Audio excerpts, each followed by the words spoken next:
তলে তলে কোনো রকম ইশারা ইঙ্গিত আছে।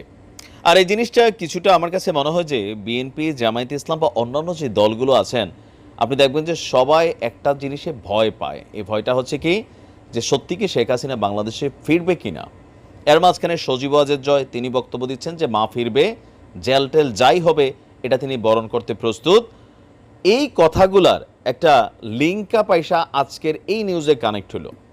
প্রথম সারির গণমাধ্যম কালবেলা তারা যে নিউজটা করছে, হেডলাইনটা সুন্দর দিছে, তলে তলে তলে তলে কি করছে ভারত বসে শেখ হাসিনা। দর্শক, এখানে যতগুলা কি বলে যে তথ্য আসছে, বিশাল একটা ফিচার। সেই ফিচারকে আমরা যদি শর্টলি বলি যে 5ই আগস্টের পর আওয়ামী লীগ অনেকটাই হাওয়া হয়ে গিয়েছিল, তবে আবারও সরব হতে শুরু করছে দলটির বিভিন্ন স্তরে থাকা নেতারা।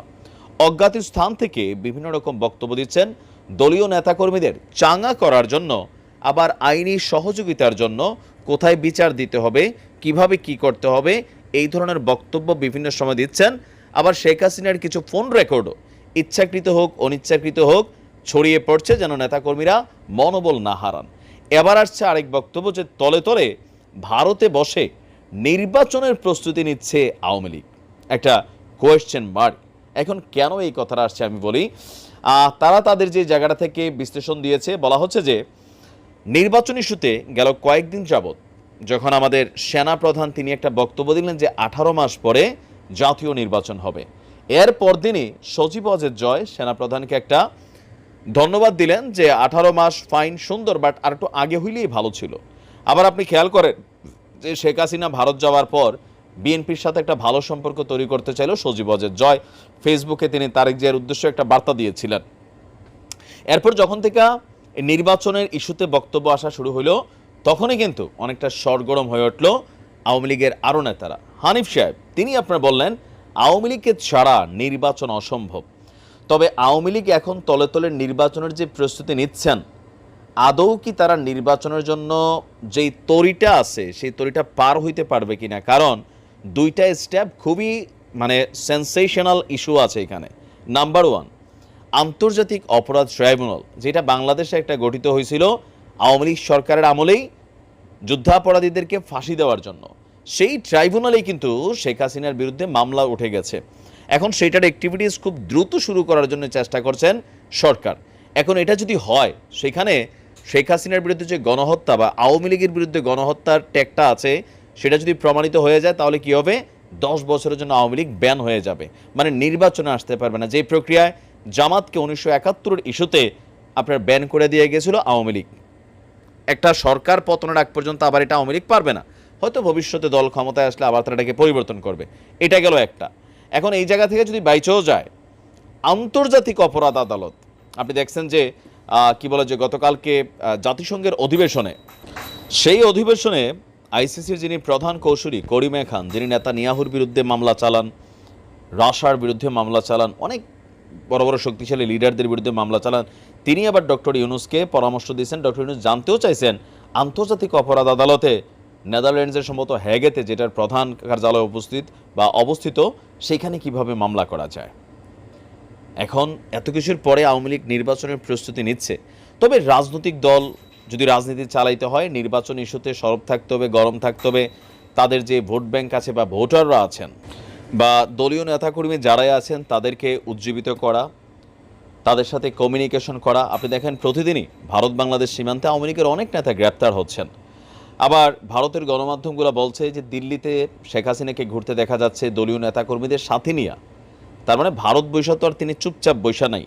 এখন যদি সত্যিকারের নির্বাচন সামনে 18 মাস পরে হয়, স্বাভাবিক, আওয়ামী লীগের ইতিহাস বলছে তারা কখনো নির্বাচন বয়কট করে নাই। সরকারে যাই হয়েছে, রাষ্ট্র ক্ষমতায় যেই আসছে, সবার সাথেই নির্বাচন কিন্তু আওয়ামী লীগ করছে। এখন সামনে যদি 18 মাস পরে নির্বাচন হয়, যদি আওয়ামী লীগ ব্যান না হয়, যদি আওয়ামী লীগ আন্তর্জাতিক অপরাধে মামলা চললেও নির্বাচন ইস্যুতে ঝামেলা হবে না, তাহলে আওয়ামী লীগ কিন্তু নির্বাচন করবে। প্রশ্ন হচ্ছে পাশ করা ফেল করা, সেটা হচ্ছে পার্ট 2। তো এই কারণেই অনেক নেতাদের সাথে লবিং করতেছেন। তবে আমার মনে হয় আওয়ামী লীগ যদি নির্বাচন করতে চায়, প্রথমত তাদেরকে জুলাই আগস্ট মাসে যা ঘটছে, সামহাউ যেগুলো হয়েছে, সেগুলোর ব্যাপারে সরি বলা উচিত।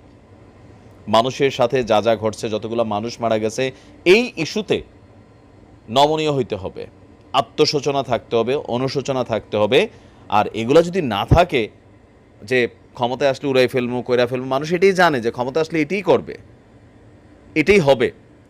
বাংলাদেশের রাজনীতির চরিত্রটাই এটা। এখনও হচ্ছে আওয়ামী লীগের সাথে, তবে পরিমাণে কম হচ্ছে, যতটা হওয়ার কথা ততটা হচ্ছে না অন্তর্বর্তী সরকারের কারণে। ইন ফিউচার হতেও পারে, হবে। কমেন্ট দেখলে তো আমারই উড়াই দিচ্ছেন অনেকে। তো এই যদি হয় পরিস্থিতি, সেই ক্ষেত্রে স্বাভাবিক আওয়ামী লীগ তারা নির্বাচনে আসবে, আর সেটার জন্যই আস্তে আস্তে মাঠ গোছাচ্ছেন। তবে মাঠ গোছানো এক জিনিস, জাতির সামনে এই বিষয়গুলো নিয়ে স্পষ্ট বিবৃতি ছাড়া কাজে দিবে না।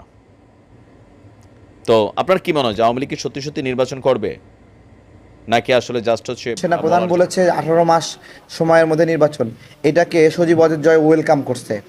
তার মানে কি তাদের জন্য ফেভারেবল এই টাইমটা, তাদের জন্য উপযুক্ত এই টাইমটা। এগুলো ক্যালকুলেশনটা অনেক মানে গুরুত্বপূর্ণ, আমরা হাওয়ায় উড়িয়ে দিতে পারি না এই ক্যালকুলেশনগুলো। আমরা যারা নির্বাচন চাচ্ছি, তারা কেন চাচ্ছি? তারা চাচ্ছি এই জন্য যে এই ফ্যাসিবাদ এখন গণহত্যা করলো, যে হাসিনা গণহত্যা করলো, একটু বেশি সময় গেলে তার ফাঁসি দেওয়া অসম্ভব হবে, তার বিচার করা অসম্ভব হবে। ঠিক আছে, এবং এদেরকে শাস্তি দেওয়া অনেক কঠিন। এক একটা রাজনৈতিক দল নেতাদেরকে, তাদের অনেক শক্তি, তাদের অনেক সোশ্যাল পাওয়ার, সামাজিক পাওয়ার, সাংস্কৃতিক পাওয়ার, এগুলো দিয়ে তারা এই ফাঁসিটা ঠেকাই দিতে পারবে। কিন্তু নগদ নগদ দেওয়া সম্ভব। জাস্টিস যদি দেরি করে ফেলেন, ওটা জাস্টিস হবে না। কিন্তু এই সরকার ওই জাস্টিসটা করার ফিটনেস কম। এই জাস্টিসটা, এই গণহত্যার বিচার করার জন্য ব্যাপক মাসল পাওয়ার দরকার। সেই মাসল পাওয়ারটা এই সরকারের নাই। এই সরকারের মাসল পাওয়ার থাকতো যদি এই সরকার দীর্ঘদিন ক্ষমতায় থাকার জন্য অভিপ্রায় প্রকাশ না করত, যদি এই সরকার নিজেরাই দল গঠন করার অভিপ্রায় না প্রকাশ করত। বলতেছে যে নাগরিক কমিটি, আপনারা তো সাংবাদিক, আপনাদের কাছে খবর আছে না এটা একটা রাজনৈতিক প্রক্রিয়া? কি লুকাতে পারবে? এখন বলতেছে এটা কোনো রাজনৈতিক প্রক্রিয়া না, কিন্তু আসলে কি এটা রাজনৈতিক প্রক্রিয়া না? তা জনগণের কাছে আকারে ইঙ্গিতে এরকম করে বলে, এটা তো একটা প্রতারণা। রাজনীতি এমন একটা পবিত্র জিনিস যেটা ওপেনলি বলতে হয়, ওপেনলি করতে হয়, এটা লুকায় রাখার কিছু না। সুতরাং মানে আপনারা হলো সরকারের থেকে রাজনৈতিক দল করবে, এগুলো এগুলো এগুলো তো রাজনৈতিক দলগুলোর মধ্যে সন্দেহ তৈরি করে যে তারা কি অনেক দিন, আমরা তো অনেক দিন ভোটাধিকার বঞ্চিত, মানুষ ভোটের জন্য উদ্বিগ্ন হয়ে আছে যে আমরা একটা ভোট দেব।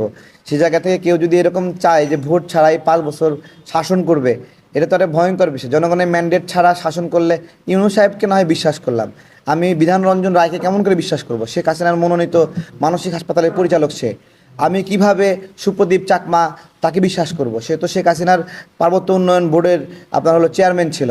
তো এরকমভাবে জায়গায় জায়গায় আওয়ামী লীগের নেতা কর্মীরা বসানো, এখানে বিধানরঞ্জন রায়ের কি রাজনৈতিক পরিচয় কি, বা তার সে আন্দোলনে কীভাবে হেল্প করছে, সমর্থন দিছে? কোনো ফেসবুকে পোস্ট করতে ছাত্রদের পক্ষে ছিল? তার কোয়ালিটি কি? তিনি আপনার হলো ইউনূস স্যারের ওয়াইফের চিকিৎসা করছেন, এটা তার একটা পরিচয়। এই পরিচয়ে কি একটা উপদেষ্টা নিয়োগ হওয়া উচিত? আমি ইউনূস স্যারকে বিশ্বাস করলাম, বাকিগুলোকে আমি বিশ্বাস করতে বাধ্য? তাদেরকে সন্দেহ করার আমার অধিকার আছে না? বাংলাদেশের জনগণ কি তাদেরকে সন্দেহ করছে না? যে আসিফ নজরুল স্যার ভারতের বিরুদ্ধে বক্তব্য দিয়ে দিয়ে জনগণের মণিকোঠায় আসলো, সেই আসিফ নজরুল স্যার আবার হলো তারাই কি ইলিশ মাছ দিচ্ছে না ইন্ডিয়াকে? এগুলো অনেক বিষয় আছে। আমরা তাদেরকে বিশ্বাস করতে চাই, কিন্তু সব সময় বিশ্বাস করতে বাধ্য না। আমাদের অবিশ্বাস করার অধিকার আছে, কারণ আমাদের বিপক্ষে অনেক কিছু কাজ হচ্ছে। আওয়ামী লীগের 56 জন ডিসিকে নিয়োগ দিয়েছে, তাহলে কেন মানে বুঝতেছে না যে আওয়ামী লীগ একটা বটগাছ? আওয়ামী লীগ বটগাছ বলেই সিস্টেমে 56টা ডিসির নিয়োগ নিছে তারা। বটগাছ না, বটগাছ না হলে তারা নিছে কিভাবে? এবং এই সমন্বয়কদেরকে, এই সচিব আমলা, এই উপদেষ্টাদেরকে ম্যানেজ করে নিছে। সচিবগুলো নিয়োগ হয়েছে যারা ওএসডি হওয়া শত শত সচিব আমলা আছে, যারা বিএনপি করার কারণে, জামাত করার কারণে, বা আওয়ামী লীগের পছন্দ না হওয়ার কারণে ওএসডি হয়ে আছে। এখন প্রমোশন পেলে তাদের প্রমোশন পাওয়া উচিত, তাদেরকে ক্ষতিপূরণ দেওয়া উচিত। তাদেরকে না দিয়ে আবার আওয়ামী লীগকে দিচ্ছে। নাই বলে কিছুই নাই। এগুলো আসলে মানে অনেক কথা আছে, বলতে গেলে অনেকে আমি মন আমার এই খারাপ করে। ভিডিওতে ডক্টর আসিফ নজরুল ইসলাম স্যারের দৃষ্টি আকর্ষণ করছি, পাশাপাশি প্রত্যেকটা রাজনৈতিক দলের দৃষ্টি আকর্ষণ করছি। একটা কথা তো শুনতে চাই। আমরা শুনতাম বাংলাদেশে 26 লক্ষ ভারতীয় আছে, তো তাদেরকে কি বের করছেন? আপনি যখন ক্ষমতায় ছিলেন না, যখন আপনি পদ পাননি, অনেক সময় বলতেন, কিন্তু আজকে দেখেন ইলিশ মাছ পাঠানোর ব্যাপারে আপনি ব্যাখ্যা দিয়েছেন, ফাইন, সুন্দর, কিন্তু বিপরীতে ওপার বাংলা থেকে কি শব্দ আসছে?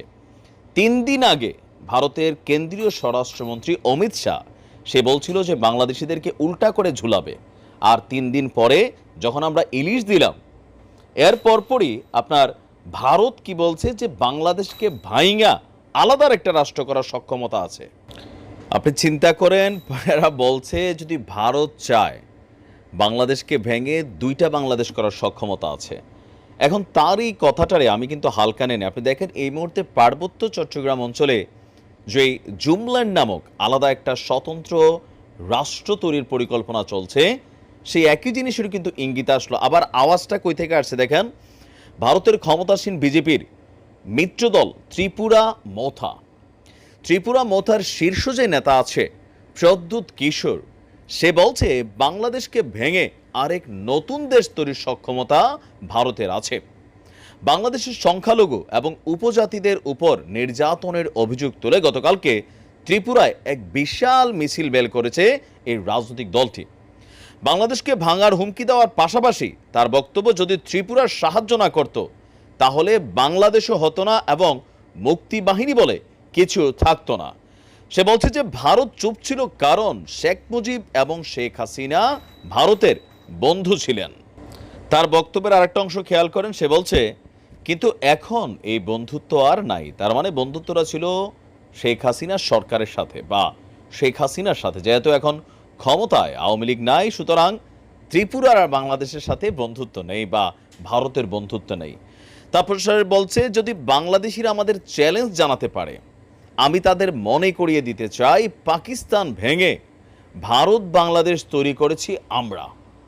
তার মানে দেখেন পুরোনো সেই কথা দিন শেষে এসে সত্যিই প্রমাণিত হচ্ছে যে পাকিস্তান এবং বাংলাদেশকে দুইটা পার্ট করার জন্য ভারতই তৎকালীন সময় পরিকল্পনা করেছিল, বা লজিস্টিক্স সাপোর্ট বলেন, ইন্টারন্যাশনাল সাপোর্ট বলেন, জনবল বলেন, মুক্তিবাহিনী তৈরি বলেন, সকল কিছু মিলিয়ে ভারত একটা পরিকল্পনা করেছিল। তার কথায় এই কথাটা আবারও আলোচনায় উঠে আসছে। বলা হচ্ছে বাংলাদেশ ভেঙে দরকার হলে আরেকটি দেশ তৈরি করার সক্ষমতা ভারতের আছে।